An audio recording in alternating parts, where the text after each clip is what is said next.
Hey guys, स्वागत है आपका द मिस्टीरियस 369 टैरो में। कैसे हो आप सभी? उम्मीद है आप सभी बहुत अच्छे होगे गाइस और अपनी लाइफ में आगे बढ़ रहे होगे। सो गाइस, रीडिंग का टॉपिक है कि जिनके बारे में आप सोच रहे हो वो इस वक्त आपके बारे में क्या कुछ सोच रहे हैं, उनकी फीलिंग्स, इमोशंस, थॉट्स आपके लिए क्या है, तो वही हम इस रीडिंग में देखेंगे। तो चलिए रीडिंग को शुरू करते हैं और देखते हैं क्या आता है रीडिंग में। पॉजिटिव रहिएगा guys. Let's see.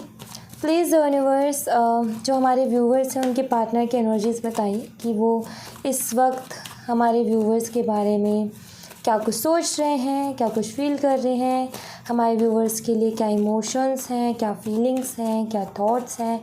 Please universe guide me, please universe guide कीजिए। Let's see. सो सबसे पहला जो कार्ड है 8 ऑफ वॉन्ड्स।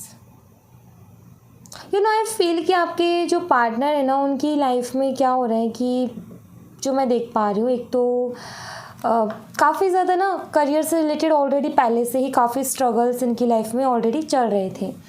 एंड अब क्या हो रहा है कि इनकी लाइफ में अपॉर्चुनिटीज़ आ रही हैं, करियर से रिलेटेड अपॉर्चुनिटीज़। ओके, तो करियर से रिलेटेड अपॉर्चुनिटीज़ आ रही हैं तो ज़्यादातर इनका जो फोकस है कहीं ना कहीं अपने करियर के ऊपर है, कहीं ना कहीं अपने करियर के बारे में ज़्यादा सोच रहे हैं, आई हुई अपॉर्चुनिटीज़ के ऊपर इनका ज़्यादातर फोकस है।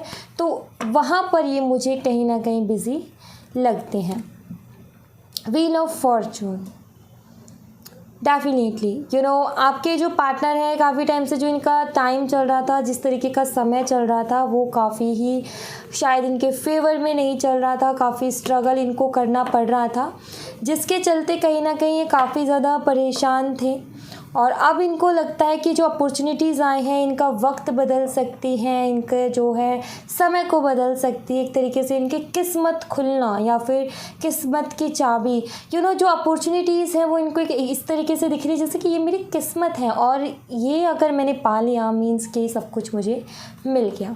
ये अपने आप का रहा है, कहीं ना कहीं ये जो है अपने लक को देख रहे हैं। ठीक है, कहीं ना कहीं ये जो है अपॉर्चुनिटीज़ को लेकर के इनको लग रहा है कि अगर मैंने इनको एक्सेप्ट कर लिया, अगर मैंने इनको सही समय पर सही एक्शन लेकर के काम कर लिया तो मेरी लाइफ, मेरी किस्मत, मेरा समय सब कुछ बदल जाएगा। ठीक है, एंड यहाँ पर है हायरोफेंट। हायरोफेंट का कार्ड यहाँ पर ये बताता है कि कहीं ना कहीं आपके पार्टनर को कोई ना कोई गाइड डेफिनेटली कर रहा है इस टाइम पर, ऐसा मुझे नज़र आता है। जैसे कि किसी के गाइडेंस के थ्रू ही वो ये सारे काम कर रहे हैं, किसी की गाइडेंस उनको मिली है जिसके चलते कहीं ना कहीं वो इन अपॉर्चुनिटीज़ को बहुत सीरियसली ले रहे हैं। ठीक है, दूसरा कहीं ना कहीं फैमिली भी बहुत ज़्यादा इनके ऊपर प्रेशर डालती है कि तुम जो है अपने करियर में कुछ करो, क्योंकि तुम्हारी उम्र के जो लोग हैं काफ़ी अच्छा कर रहे हैं, काफ़ी अच्छा अचीव कर रहे हैं। सो कहीं ना कहीं फैमिली भी कह रही है कि ज़्यादातर तुम जो है अपने उस पर फोकस करो, तो फैमिली का एक प्रेशर है।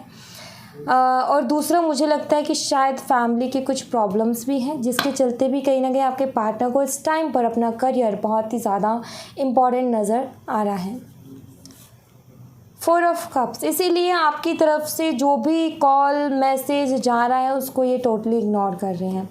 इग्नोर इसीलिए ये कर रहे हैं क्योंकि हुआ यूँ कि पहले भी अपॉर्चुनिटीज़ इनकी लाइफ में आई थी, लेकिन शायद ये उस अपॉर्चुनिटी को पहचान नहीं पाए थे, लेकिन शायद कहीं ना कहीं ये उस अपॉर्चुनिटी को उस टाइम पर उस पर एक्शन नहीं ले पाए थे। सो ये जब भी आपका कॉल मैसेज आता है तो एक सोच में डूब जाते हैं कि कहीं मैं फिर से डिस्ट्रैक्ट ना हो जाऊं, कहीं मेरे हाथ से फिर से ना ये चीज़ें चली जाएं। तो पूरी तरीके से अगर मैं बोलूँ तो फोकस कहीं ना कहीं अपने करियर के ऊपर है, कहीं ना कहीं अपने सपनों के ऊपर है, कहीं ना कहीं अपने वक्त बदलने के ऊपर है। तो इसी के चलते ही आपको इग्नोर कर रहे हैं। अगर आपका ये सवाल है, अगर आपके मन में क्वेश्चंस हैं कि क्यों दी हमें इग्नोर कर रहे हैं, जबकि ये इनके एक्शन से ये जाहिर होता है कि हमें पसंद करते हैं, हमसे प्यार करते हैं और इन्होंने बोला भी है, फिर क्यों ये इंसान अब इग्नोर कर रहा है? इसीलिए इग्नोर कर रहा है क्योंकि इनकी लाइफ में कुछ ना कुछ अपॉर्चुनिटीज़ डेफिनेटली करियर से रिलेटेड आ रही हैं, तो वो इनको लाइफ चेंजिंग लगती है, किस्मत बदलने वाली लगती है। तो इसीलिए जो है ये उन्हीं के ऊपर फोकस कर रहे हैं। तो यहाँ पर क्लियर हुई कि इनकी प्रॉब्लम क्या है, और मैं ये देख लेती हूँ कि आपके लिए फीलिंग्स क्या कुछ है इनकी, आपके लिए अभी फील क्या कुछ कर रहे हैं। Let's C feeling, emotions and thoughts.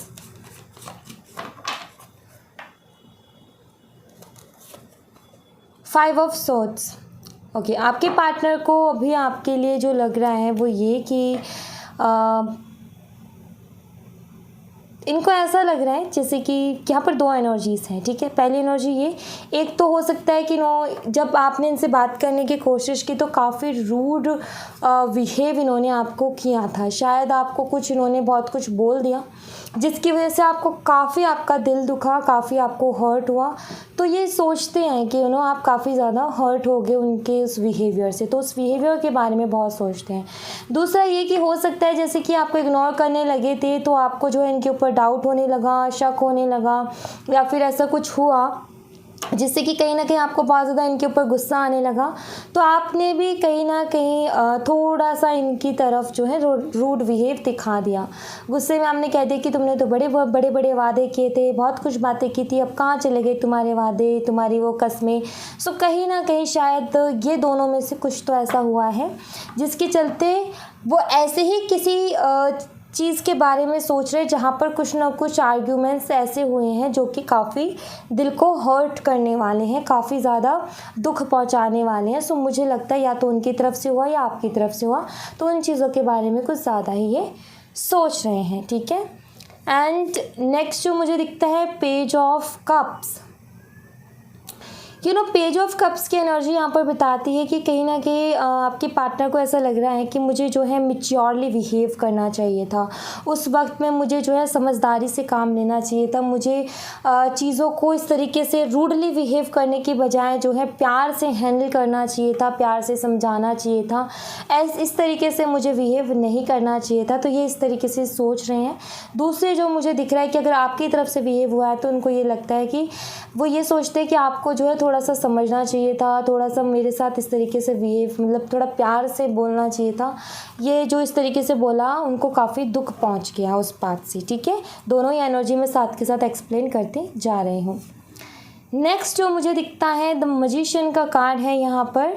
So magician का कार्ड यहाँ पर बताता है कि इनडायरेक्टली आपके पार्टनर आपको बहुत ज़्यादा मैनिफेस्ट कर रहे हैं, मीन्स कि आपको ये बहुत ज़्यादा मिस कर रहे हैं। सबसे पहली चीज़ तो ये कि हो सकता है कि आपको बहुत ज़्यादा याद आती हो, कभी कभी मूड स्विंग्स भी होते हो, या फिर आपको ड्रीम्स बहुत ज़्यादा आ रहे हो।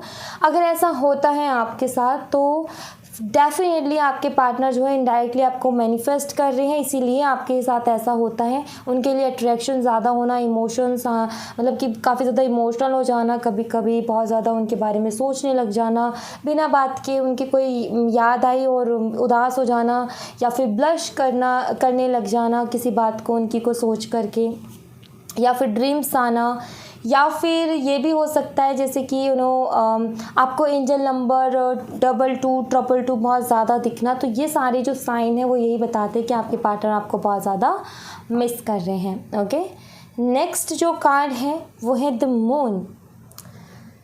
मून का कार्ड यहाँ पर ये बताता है कि किसी तरीके की मिसअंडरस्टैंडिंग डेफिनेटली है आप दोनों के बीच में, कोई ना कोई क्लियरिटी की डेफिनेटली ज़रूरत है, ठीक है। थोड़े से आपके पार्टनर इमोशनल हो रहे हैं आपके लिए, क्योंकि मून का कार्ड है और चंद्रमा जो है इमोशंस को बताता है, मून जो है इमोशंस को बताता है। सो काफ़ी ज़्यादा इमोशनल हो रहे हैं आपके पार्टनर जो हैं पास्ट की चीज़ों को लेकर के, जो आपके साथ बिहेव किया उस चीज़ को लेकर के काफ़ी इमोशनल हो रहे हैं, काफ़ी तकलीफ़ पहुंच रही है इनको। ऐसा फील हो रहा है कि मुझे ये सब नहीं करना चाहिए था। देखिए मून कितना उदास है, तो इनको लगता है कि ये भी उदास है, इनको लगता है कि इनको इस तरीके से बिहेव नहीं करना चाहिए था। और अगर ये बिहेवियर आपकी तरफ से हुआ है तो इनको ये लगता है कि इस तरीके से बिहेव नहीं करना चाहिए था। काफ़ी हर्ट कर गई हैं बातें, जो है दिल को कहीं ना कहीं काफ़ी ज़्यादा हर्ट कर गई हैं। तो ये मुझे यहाँ पर इनकी एनर्जीज़ में आपके लिए नज़र आता है। और क्या कुछ फील कर रहे हैं, let's see. 6 of swords. Okay, so आपके पार्टनर कहीं न कहीं जो है कभी कभी इनका मन करता है कि हम जो है ये सारी जो प्रॉब्लम्स है इसको छोड़ करके कहीं दूर चले जाएं। देखो अभी तक जितने भी कार्ड्स आए हैं मुझे ये नहीं दिखता है कि आपके पार्टनर आपसे दूर होना चाहते हैं या फिर कुछ भी, ठीक है। हाँ, इनके करियर की वजह से फोकस अभी आपके ऊपर नहीं है, आपको इग्नोर कर रहे, वो अलग बात है। वो फोकस की बात है कि भाई अगर अभी अपॉर्चुनिटीज़ आ रही है तो पूरा ध्यान उसके ऊपर है। शायद इनको इतना टाइम भी नहीं मिल पाता, शायद खुद के लिए भी टाइम नहीं निकाल पा रहे। लेकिन जब भी आपकी बारी आती है तो थॉट यही होता है कि आपसे दूर रहना इनको नहीं पसंद, क्योंकि आपके लिए काफ़ी ज़्यादा ये इमोशनल है। सो कहीं ना कहीं जो है अगेन ये चीज़ उसके बारे में बताती है कि हो सकता है एक तो आपका लॉन्ग डिस्टेंस रिलेशनशिप हो, दूसरा ये कि कहीं दूर जाने के बारे में आपके साथ सोचते हैं कि कहीं ऐसा जाए जहाँ पर अकेले में टाइम स्पेंड हो और सारे जितने भी परेशानियाँ डाउट्स है सब कुछ क्लियर हो जाए, सारे मनमुटाव ख़त्म हो जाए। The fool is definitely new beginning के बारे में बताता है फूल का कार्ड कि दोबारा से मतलब कि सारे जितने भी डाउट्स है मनमुटाव है सब ख़त्म हो जाए। ऐसा कोई टाइम मिले जहाँ पर हम बैठ कर के बात कर सकें और हमारे बीच में जो कुछ गड़बड़ हुई है हम उसको सुलझा सकें। तो ये सारे थॉट्स इनके दिमाग में आते हैं। एक न्यू बिगनिंग, एक फ्रेश स्टार्ट, 2 ऑफ सॉर्ट्स। कहीं ना कहीं थोड़ा सा मन जो है इनका, क्योंकि अगेन नंबर 2 है जो कि मून को रिप्रेजेंट करता है और स्वॉर्ड्स का कार्ड है। सो कहीं ना कहीं अगेन वही एनर्जी की मन थोड़ा सा शांत है, थोड़ा सा क्लियरिटी नहीं है, मीन्स कि बैलेंस नहीं कर पा रहे हैं दो चीज़ों में, या फिर वक्त एक तरीके से क्या है कि अगर पूरी तरीके से करियर पर फोकस करते हैं तो फिर आपके ऊपर ध्यान नहीं दे पाते, अगर आपके ऊपर ध्यान देते तो करियर के ऊपर ध्यान नहीं दे पाते। कन्फ्यूज़ हैं, समझ नहीं पा रहे कि मैं करूँ तो करूँ क्या, किस तरीके से सिचुएशन को हैंडल करूँ, इनको कुछ समझ में नहीं आ रहा है। सो इससे क्या है कि इनका थोड़ा सा मन भी बेचैन है कि आपके साथ टाइम जो है नहीं मिल पा रहा आपको देने के लिए, और आप दोनों के बीच में भी कुछ अभी अच्छा नहीं चल रहा। तो टेंशन है इनको कि एक तो आप दोनों के बीच कुछ अच्छा नहीं, ऊपर से ये मौका आया हुआ है करियर से रिलेटेड, तो करियर पर तो ध्यान दे ही दे रहे हैं, लेकिन थोड़ा सा कहीं ना कहीं बेचैन है। बार बार ध्यान आपकी तरफ भी जाता है कि कहीं ना कहीं वहाँ भी चीज़ें ख़राब हुई हैं, तो उन्हें भी वक्त देना बहुत ज़्यादा ज़रूरी है। तो इस तरीके से भी कहीं ना कहीं ये सोचते हैं। दूसरी चीज़ मैं यहाँ पर देख लेती हूँ कि नियर फ्यूचर इस रिश्ते में क्या कुछ होने वाला है। नियर फ्यूचर देख लेते हैं कि नियर फ्यूचर में क्या कुछ पॉसिबिलिटीज़ हैं। ओके, क्वीन ऑफ सोर्ड्स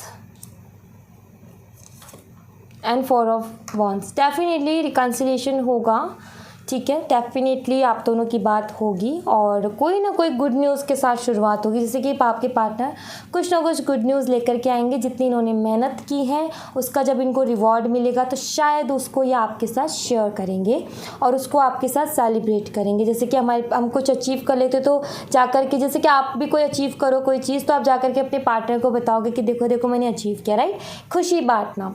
तो शेयर करेंगे अपनी खुशी को जो इन्होंने अपनी मेहनत से पाई है उसको, ये मुझे यहाँ पर दिखता है। दूसरी चीज़ जो मुझे यहाँ पर दिखती है वो ये कि यहाँ पर जो है क्वीन ऑफ सॉर्ड्स का कार्ड है। सो क्वीन ऑफ सॉर्ड्स का कार्ड जो है ये बताता है कि नियर फ्यूचर आपके पार्टनर कुछ ऐसा सोच करके आपकी तरफ आएंगे कि जब ये गुड न्यूज़ ये आपको देंगे तो कहीं ना कहीं आपकी जो सारी नाराज़गी है वो दूर हो जाएगी, आपकी जो भी नाराज़गी है वो कहीं ना कहीं दूर हो जाएगी और चीज़ें फिर से ठीक हो जाएंगी। सो कहीं ना कहीं क्लियरिटी को भी ये कार्ड बताता है, क्लियरिटी भी होगी और डेफिनेटली ये आएंगे आपकी तरफ। तो नियर फ्यूचर काफ़ी अच्छा, काफ़ी ब्राइट, काफ़ी पॉजिटिव मुझे दिख रहा है। दोनों कार्ड्स ही बहुत ज़्यादा पॉजिटिव हैं, ऐसा नहीं है कि कोई भी कार्ड नेगेटिव है कि मैं ये बोल दूँ कि नहीं ऐसा कुछ नहीं हो सकता। तो नियर फ्यूचर होप है, ठीक है, आप चाहें तो वेट कर सकते हो। तो होप मुझे यहाँ पर दिखती है। एंड लेट्स सी, मैं ये देख लेती हूँ कि एंजल्स की तरफ से आपके लिए क्या मैसेज। अब नियर फ्यूचर में आपको बता दूँ कि आपको एक हफ्ते तो कम से कम देखना ही होगा। एक हफ्ते आप जो हैं देखिए, एक हफ्ते में आपको कोई ना कोई रिज़ल्ट मिल जाएगा। बी असर्टिव, एंजल्स यहाँ पर कह रही है कि असर्टिव रहिए, ठीक है, कम्युनिकेट क्लियरली। डेफिनेटली मुझे पता था कि कहीं ना कहीं रिलेशनशिप में कुछ ना कुछ प्रॉब्लम्स चल रहे हैं कम्युनिकेशन को लेकर के। सो जैसे कि मैंने बोला कि कहीं ना कहीं बात करने की ज़रूरत भी है। जैसे कि आप दोनों के बीच में जिस भी चीज़ को लेकर के डाउट क्रिएट हुए, जो भी मिसअंडरस्टैंडिंग हुई, उस पर क्लियरली बात करने की ज़रूरत है। सो वो मौका भी आपको दिया जाएगा, तो वहाँ पर आप जो है आराम से क्लियरली एक दूसरे के साथ बात कीजिए और सारे जो डाउट्स है उसको क्लियर भी कीजिए। You are ready, trust choose a new direction bottom the deck से within the next few weeks. मैंने अभी बोला कि आपको कम से कम 1 हफ्ते तो देखना चाहिए, तो यहाँ पर एंजल्स भी कह रहे हैं with in the next few weeks आपको जो है थोड़ा सा, अगर आप चाहें तो देख सकते हो कि क्या चेंजेस आपको नज़र आते हैं। अगर आप ट्रस्ट रखते हो तो डेफिनेटली जैसे कि मान लो कि आपकी सोच हो रखी है कि अब कुछ नहीं हो सकता, लेकिन आप एक अलग तरीके से, जैसे कि चूज़ अ न्यू डायरेक्शन, तो अगर मैं इन कार्ड्स के साथ आपके लिए अगर देखूं तो अगर आप थोड़ा सा अलग नज़रिए से अगर आप इसको सोचोगे, अलग नज़रिए से अगर आप इसको देखोगे, सो कहीं ना कहीं आपको जो है रिज़ल्ट पॉजिटिव ही मिलेंगे। ठीक है, विश्वास रखिए। और एक और चीज़ आप ज़रूर कीजिएगा, जैसे कि यहाँ पर फ़ोन नंबर का आपका ये कार्ड है, ठीक है, तो रिकन्सिलिएशन मुझे यहाँ पर दिखता है, फिर भी मैं आपके लिए जो है एक गाइडेंस के लिए कार्ड निकाल ही लेती हूँ, क्योंकि मेरा दिल कह रहा है कि मैं निकालूँ। और अगर आप उसको फॉलो करते हो तो डेफिनेटली रिजल्ट्स आपको 100% पॉजिटिव ही मिलेंगे गाइस। लेकिन शर्त ये है कि आपको उसको फॉलो करना पड़ेगा, ऐसा नहीं है कि बैठे बिठाए हो जाएगा। तो आपके लिए जो गाइडेंस है वो मैं निकालती हूँ। प्लीज़ यूनिवर्स हमारे व्यूवर्स के लिए गाइडेंस दीजिए, ताकि वो अपनी लाइफ में पॉजिटिव रिजल्ट्स पाएँ, रिलेशनशिप में पॉजिटिव रिजल्ट्स पाएँ, ताकि वो जो चाहते हैं वो उन्हें मिल पाए। प्लीज़ यूनिवर्स हमारे व्यूवर्स के लिए गाइड कीजिए। ओके, सो एस ऑफ वन। सो यहाँ पर आपको जो है एक काम करना है, ठीक है, मैं आपको बताती हूँ कि आपको आखिर करना क्या है। आपने जो है सूर्योदय होता है ना, ठीक है, जब सूर्य उदय होता है तो उसके 1 घंटे के अंदर अंदर, सूर्य उदय होता है उसके 1 घंटे के अंदर अंदर, मतलब आपको जल्दी उठ जाना है। ठीक है, आप 1 हफ्ते के लिए इसको फॉलो करके देखिए, ठीक है, आपको रिजल्ट डेफिनेटली मिलेगी अगर आप 1 हफ्ते के लिए इसको फॉलो करते हो तो। सूर्य उदय के 1 घंटे के अंदर अंदर आपको सूर्य देव को जल चढ़ाना है। ठीक है, ये काम आप 1 हफ्ते कर लो, आपको डेफिनेटली पॉजिटिव रिजल्ट्स मिलेंगे। आप जो चाहते हो वो आपको मिलेगा। सो आप पॉजिटिव रह करके 1 हफ्ते तक इस काम को करें। थोड़ा सा जल्दी उठ जाएं, थोड़ा जल्दी सो जाएं तो आप जल्दी उठ जाओगे। तो नहा धो करके आप जो है सूर्य को जल ज़रूर चढ़ाएं, आपको डेफिनेटली रिज़ल्ट, पॉजिटिव रिजल्ट्स देखने को मिलेंगे। ओके, पूरे विश्वास के साथ आपने ये काम करना है। Alright, so thank you so much guys. ये थी आप लोगों के लिए एक छोटी सी रीडिंग। आई होप आपसे रेजोनेट की हो, आई होप आपको पसंद आई हो। रेजोनेट की हो तो मुझे बताइएगा ज़रूर कमेंट बॉक्स में। पसंद आई हो तो लाइक ज़रूर कीजिएगा, चैनल को सब्सक्राइब करना मत भूलिएगा। मिलते हैं नेक्स्ट रीडिंग में, तब तक अपना ख्याल रखें। Bye bye, take care, see you again.